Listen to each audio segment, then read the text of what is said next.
Hello বন্ধুরা, কেমন আছো সবাই? আশা করি ভালোই আছো। তো আমরা আবারও চলে এসেছি তোমাদের মাঝে নতুন আরেকটি মুভি নিয়ে। তো মুভির কাহিনীর শুরুতে আমরা দেখতে পারি নেহা নামের একটি মেয়ে ঘরের বাইরে কাপড় শুকাতে দিতে আসে। তখন সেজন্য একটা কিসের আওয়াজ শুনতে পায়। এটা শুনে সে অনেক ঘাবড়ে যায় এবং ভয় পেয়ে যায়। তারপর সে উপলব্ধি করতে পারে তার পিছে কে একজন দাঁড়িয়ে আছে। সে যখন পিছে ঘুরে দেখে অনেক ভয়ানক একটি মনস্টার তার পিছের দিকে দাঁড়িয়ে আছে, কিন্তু সে মনস্টারের চক্ষু নেই। এরপর সে মনস্টারটি তার উপরে হামলা করে দেয়। মনস্টারটি তাকে মেরে খেয়ে ফেলে। এরপর নিহার মা ঘরের ভিতর থেকে কিসের জন্য আওয়াজ শুনতে পায়। সে বাইরে গিয়ে দেখে তার মেয়েকে জন্য কিসে সেবুরে খেয়ে ফেলেছে। এরপর সে বুঝতে পারে সে মনস্টারটি তাদের ঘরে চলে এসেছে। তখন তার দিকে বন্দুক তাক করে, কিন্তু মনস্টারটি বন্দুক ছোড়ার আগে সেই মহিলাটিকে মেরে খেয়ে ফেলে। এই মনস্টারটির চোখ ছিল না, সে শুধু মানুষের আওয়াজ শুনে মানুষকে ধরে খেয়ে ফেলতো। আসলে বিজ্ঞানীরা ল্যাবের মধ্যে পরীক্ষা করার সময় এই মনস্টারটি তৈরি হয়ে যায় এবং সেই বিজ্ঞানীদের মেরে এবং সে একটি শহরে থাকা অনেকগুলো মানুষদের খেয়ে ফেলে মেরে মেরে এবং সেই শহরকে খালি করে ফেলে। এরপর আমরা দেখতে পারি অলি নামের একটি লোক তার পুরো পরিবার নিয়ে এসে মনস্টার শহরে যায়। আসলে সে জানতো না যে ওই শহরে মনস্টার রয়েছে আর ওই শহরে রয়েছে অলির মা। এই জন্য অলি তার মায়ের সঙ্গে দেখা করতে যাচ্ছিল। অলি তার মায়ের থেকে দূরে আর একটি শহরে চাকরি করতে, এই জন্য সে তার মায়ের কাছে তার মাকে দেখতে আসে।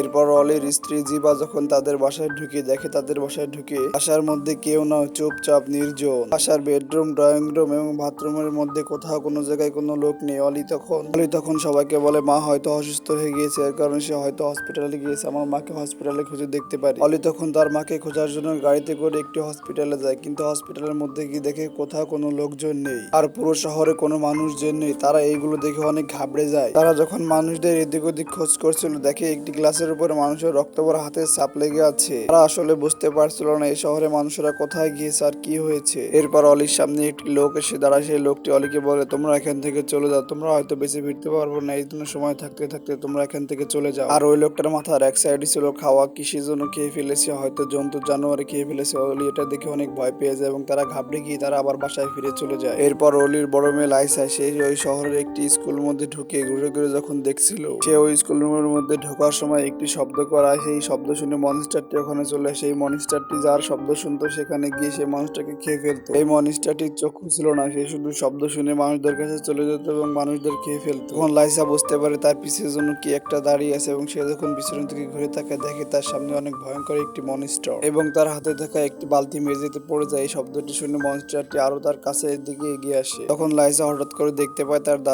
দাদিকে জন্য সে মনস্টারটিকে নেট দিয়ে আটকে রেখেছে। তখন লাইসার দাদি বলে তুমি এখান থেকে চলে যাও, তুমি হয়তো জানো না এই মনস্টারটি কত ভয়ঙ্কর, তোমাকে মেরেও খেয়ে ফেলবে। আসলে এই মনস্টারটি যখন পেট ভরে যেত সে যখন তার শিকার করা মানুষদের নিয়ে এসে একটি নেট দিয়ে আটকে দুজন যখন কথা বলছিল হঠাৎ করে সে মনস্টারটি লাইসার উপর আক্রমণ করে, কিন্তু লাইসা জোর জবরদস্তি করে কোনোভাবে ওখান থেকে বেরিয়ে আসে। তখন লাইসার বড় ভাই ইফান দেখতে পারে লাইসা রক্তাক্ত অবস্থায় কোথাও থেকে যেন দৌড়ে দৌড়ে বেরিয়ে এসেছে। লাইসা ইফানকে বলছে তাড়াতাড়ি চলো আমরা ট্র্যাকের মধ্যে ঢুকে যাই, নাহলে এই মনস্টারটি আমাদের মেরে ফেলবে। কিন্তু লাইসার বড় ভাই কি হয়েছে বলো। তখন লাইসা বলে ভাই এত সবকিছু খুলে বলার টাইম নেই, মনস্টারটি আমাদের মেরে ফেলবে, তুমি দ্রুত করে ট্র্যাকের মধ্যে ঢুকে পড়ো। এর মধ্যে ওই মনস্টারটি লাইসার বড় ভাইয়ের উপরে আক্রমণ করে এবং সে তার বড় ভাইকে খেয়ে ফেলে। লাইসা এটা দেখে ভয় পেয়ে যায় এবং সে ধরে ধরে চিৎকার করে কান্না করতে লাগে এবং সে আত্মরক্ষার ক্ষেত্রে ট্রাকের দরজা বন্ধ করে দেয় এবং তার জীবনটাকে সে বাঁচিয়ে নেয়। আর লাইসা সেই ট্রাকের দরজা দিয়ে দেখছিল তার ভাইকে মনস্টারটি কিভাবে ছিঁড়ে বুড়ে খেয়ে ফেলছে। আসলে লাইসার দেখা ছাড়া আর কোনো কিছু করার হয়েছিল না, কারণ সে নিরুপায় ছিল। এরপর অলি হঠাৎ করে লক্ষ্য করতে পারে অনেক রাত হয়ে গেছে, কিন্তু তার বড় ছেলে মেয়ের কোনো খোঁজ নেই। তখন অলি তার ছোট ছেলে এবং তার স্ত্রীকে নিয়ে তাদের দুজনকে খুঁজতে আসে একটি জঙ্গলের মধ্যে এবং তারা তিনজনে মিলে লাইসা লাইসা করে জোরে জোরে চিৎকার করে ডাকতে লাগে। আসলে তারাও জানতো না যে শব্দ করলে সে মনস্টারটি সেখানে চলে আসবে এবং তাদেরকে খেয়ে ফেলবে। এরপর তারা হঠাৎ করে লক্ষ্য করতে পারে একটি জঙ্গলের মধ্যে একটি ট্রাক আছে এবং সেই ট্রাকের মধ্যে আলো জ্বলছে এবং সেখানে গিয়ে তারা দেখে অনেকগুলো আঙ্গুলে ছাপ লেগে আছে রক্তাক্ত অবস্থা এবং দেখে নিচে তার বড় ছেলে লাশ পড়েছে এবং সেখানে সেই মনস্টারটি তখন চলে আসে তাদের কথার আওয়াজ শুনে এবং তারা সেই ট্রাকের মধ্যে থেকে লাইসার আওয়াজ শুনতে পায়, কিন্তু তারা এখন নিরুপায়। তারা যদি এখন লাইসাকে বাঁচাতে যায় তাহলে তাদের সবাইকে জীবন দিতে হবে। এর জন্য তারা একটি সিদ্ধান্ত নেয়।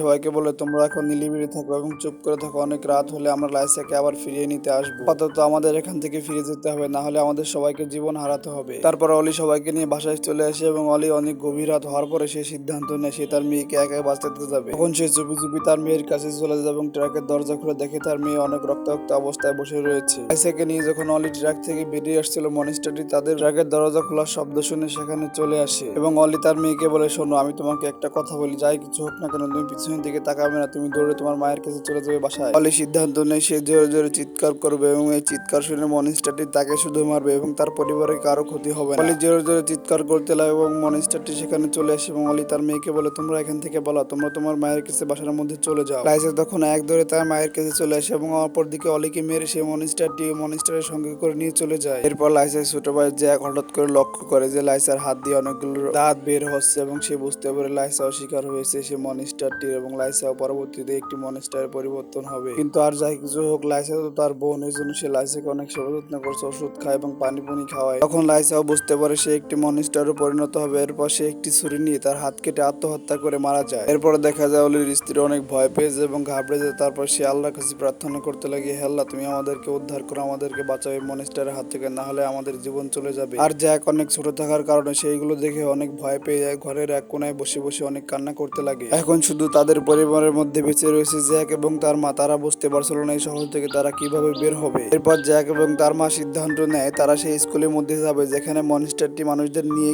আটকে রাখতো। জ্যাক এবং তার মা ভাবে হয়তো তার বাবা এবং তার দাদি এখনো বেঁচে আছে, এর কারণে তারা সেই স্কুলের মধ্যে গিয়ে তাদের দুজনকে বাঁচিয়ে আনবে। তখন জ্যাক এবং তার মা সেই স্কুলের মধ্যে যায় এবং জ্যাকের মা খুবই সতর্ক ভাবে সেই স্কুলের মধ্যে ঢুকে এবং নিলিবিলি করে একটি পানি ট্যাঙ্কের মধ্যে ঢুকে বসে থাকে যাতে করে কোনো শব্দ না হয় আর সেই মনস্টারটি তাকে। এরপর জ্যাকের মা জ্যাকের দাদিকে দেখতে পায় এবং সেখানে সেই মনস্টারটিও ছিল। সেই মনস্টারের ভয়ে জ্যাকের মা সেই পানি ট্যাঙ্কের মধ্যে যখন ঢুকে বসছিল, কিন্তু সেই পানি ট্যাঙ্কের মধ্যে ঢোকার সময় পানি শব্দ হয় আর সেই পানির শব্দ সেই মনস্টারের কানে চলে যায় এবং সেই মনস্টারটি সেই পানির ট্যাঙ্কির কাছে চলে আসে। আর অপরদিকে জ্যাকের দাদি জ্যাকের মাকে বলছিল, তুমি এখানে কেন এসেছো, তুমি এখান থেকে চলে যাও, না হলে মনস্টারটি তোমাকে মেরে ফেলে, তোমরা জানো না মনস্টারটি কত ভয়ানক। এই কথা বলতে না বলতে সেই মনস্টারটি সেই পানির ট্যাঙ্কির কাছে চলে যায় এবং জ্যাকের মাকে সে মেরে খেয়ে ফেলে। এখন জ্যাক ওখান থেকে এটা দেখে দৌড়ে পালানোর চেষ্টা করে, কিন্তু দেখে জ্যাকের বাবা ওখানে পড়ে আছে। তারপর জ্যাকের বাবাকে জ্যাক নিয়ে ওখান থেকে বেরিয়ে যাওয়ার সিদ্ধান্ত নেয়, কিন্তু মনস্টারটি তখন সেখানেও চলে এসে। এরপর জ্যাকের বাবা বলে, তুমি এখান থেকে পালিয়ে যাবার। আমি জোরে জোরে চিৎকার করতে লাগবো, এরপর সেই মনস্টারটি আমার চিৎকার শুনে আমাকে মেরে ফেলবে আর তুমি অপরদিকে সেই মনস্টারের হাত থেকে বেঁচে পালিয়ে যাবে। কিন্তু জ্যাক বলে, না বাবা, আমি তোমাকে ছাড়া এখান থেকে যাবো না। কিন্তু জ্যাকের বাবা বলে, বাবা এখন তুমি পাগলামি করো না, এখান থেকে চলে যাও, না হলে আমাদের সবাইকে সেই মনস্টারটি মেরে ফেলবে। তখন জ্যাক ওখান থেকে দৌড়ে পালিয়ে আসে এবং জ্যাকের বাবাকে সেই মনস্টারটি মেরে খেয়ে ফেলে। আর এইভাবে করে জ্যাকের পুরো পরিবার শেষ হয়ে যায় সেই মনস্টারের হাতে। আর জ্যাক তাদের পুরো পরিবারের মধ্যে একাই যে সে এখনো বেঁচে রয়েছে সেই মনস্টারের হাত থেকে। তখন জ্যাক ওখান থেকে ফিরে আসে তার বাসায় এবং সে বাসায় আসার পরে সিদ্ধান্ত নেয় সে তার পরিবারের মৃত্যুর প্রতিশোধ নেবে সেই মনস্টারটিকে মেরে। কারণ জ্যাকের জীবনের প্রতি এখন তার কোনো মায়া নাই, সে মরলেও তার কিছু যায় আসে না। এরপর জ্যাক আবার সেই স্কুলের মধ্যে যায় এবং সেই মনস্টারটিকে মারার জন্য, কিন্তু জ্যাক সেখানে গিয়ে দেখে তার বাবা মা এখনো আত্মার অবস্থা পড়ে রয়েছে এবং জ্যাক তার বাবা মার কাছে গিয়ে বলে, তোমাদের আমি বাঁচাতে পারলাম না, তোমরা আমাকে ক্ষমা করে দিও। তখন জ্যাকের বাবা জ্যাককে বলে, আমার ভুলের কারণে তোমাদের সবাইকে জীবন দিতে হলো, তোমরা আমাকে ক্ষমা করে দিও। এই কথা বলতে না বলতে আবার সেখানে মনস্টার চলে আসে এবং মনস্টার এসে জ্যাকের বাবা মাকে আবার খেয়ে ফেলে। এরপর জ্যাকের বাবা জ্যাককে বলে, তুমি এখান থেকে চলে যাও, তুমি কখনো মনস্টারটিকে মারতে পারবে না, কারণ মনস্টারটির অনেক শক্তি রয়েছে। তারপর জ্যাক তার বাসায় চলে আসে আবার এবং সে বাসায় এসে অনেক কান্না করতে লাগে যে আমি কি করলাম, আমার কারণে কি হয়ে গেল। জ্যাক তার পরিবারের মধ্যে এখন একাই বেঁচে ছিল এবং সে বুঝে উঠতে পারছিল না এখান থেকে সে কিভাবে বের হতে পারবে। সে অনেকক্ষণ বসে একা একা কান্না করার পরে সে হঠাৎ করে লক্ষ্য করতে পারে তার হাতের দিকে, তার হাতে সে মনস্টারটি কামড় বসিয়ে দিয়েছিল, এর কারণে তার হাতে ইনফেকশন হচ্ছিল। এরপর সে সিদ্ধান্ত নেয় সে তার হাতটিকে কেটে ফেলবে, কিন্তু তখন তার মাথায় আর একটি বুদ্ধি আসে। সে ভাবে আমার জীবন তো চলেই যাবে, আমি এখন যে করে হোক ওই মনস্টারটিকে মেরে আমার পরিবারের মৃত্যুর প্রতিশোধ নেব। তখন জ্যাক তার দাদির ড্রয়িং রুমে বন্দুক খুঁজতে লাগে, কিন্তু কোথাও বন্দুক পায় না। এরপর দেখে সে আলমারির মধ্যে একটি বন্দুক পড়ে রয়েছে, সে সেই বন্দুকটাকে নিয়ে সেই মনস্টারটিকে মারার জন্য সে একটি ট্রাকের কাছে যায়। সে হয়তো ভাবে এই ট্রাকের মধ্যে মনস্টার রয়েছে আর ট্রাকটির দরজা খুলে সেই মনস্টারটিকে সে গুলি করে মেরে ফেলবে, কিন্তু সে আদৌ জানতো না যে মনস্টারটিকে গুলি করে মারা যাবে কি যাবে না। পরে দেখা যায় সে অনেক ভয়ে ভয়ে ট্রাকের দরজা খুলতে লাগে। তারপর সে যখন ট্রাকের দরজা খুলে দেখে সেখানে মনস্টারটি নেই। সে যখন ওখান থেকে ফিরে মনস্টারটিকে মারার জন্য আরেক জায়গায় যাচ্ছিল, সেখানে সেনাবাহিনীর দল চলে আসে এবং সেনাবাহিনীর দল এসে তাকে সরিয়ে নিয়ে যায়। আর সেনাবাহিনীর দলের সদস্যরা অনেক দেরি করে এসেছে, তারা যদি আরো অনেক আগে আসতো তাহলে এই শহরের মানুষ এবং জ্যাকের পরিবারের সবাই বেঁচে যেতে পারতো। জ্যাককে সেনাবাহিনীর একজন সদস্য টানতে টানতে নিয়ে চলে যায় আর বলে, তুমি আমাদের সঙ্গে চলো, তোমার জীবন বেঁচে যাবে, আর তুমি চিন্তা করো না, মনস্টারটিকে আমরা গুলি করে মেরে ফেলবো। তখন সেনাবাহিনীর সদস্য জ্যাককে হেলিকপ্টার করে নিয়ে একটু হসপিটালে ভর্তি করে। অপরদিকে সেই মনস্টার মারার জন্য তারা সেই স্কুলের মধ্যে গিয়ে সেই মনস্টারটিকে গুলি করে মেরে ফেলে। কিন্তু জ্যাকের মনে একটাই বেদনা, গত একদিনের ব্যবধানে সে তার পুরো পরিবারের লোকজনকে হারিয়ে ফেলেছে। জ্যাক ভাবে তারা যদি এই শহরে না আসতো তারা হয়তো মারা যেত এবং তার পরিবার সবাইকে হারাতে হতো না। আসলে জ্যাকের বাবা তো জানতো না যে তাদের শহরে মনস্টার রয়েছে এবং সে মানুষদের মেরে খেয়ে ফেলে। এরপর মনস্টারটিকে মেরে ওই শহরে মানুষদের প্রবেশ নিষেধ করে দেয় আজীবনের জন্য। আর মুভির কাহিনী এখানে শেষ হয়ে যায়। বন্ধুরা, প্রতিনিয়ত এমন সব আকর্ষণীয় মুভি পেতে আমাদের ভিডিওতে একটি লাইক করে চ্যানেলটি সাবস্ক্রাইব করে পাশে থাকা বেল আইকনটি ক্লিক করে দাও, কারণ এই চ্যানেলে প্রতিনিয়ত সব নতুন নতুন মুভি আসে। তোমাদের একটি লাইক, কমেন্ট এবং সাবস্ক্রাইব আমাকে নতুন নতুন মুভি বানাতে উৎসাহ দেয়। তো ভালো থেকো, সুস্থ থেকো সবাই, দেখা হবে নেক্সট ভিডিওতে।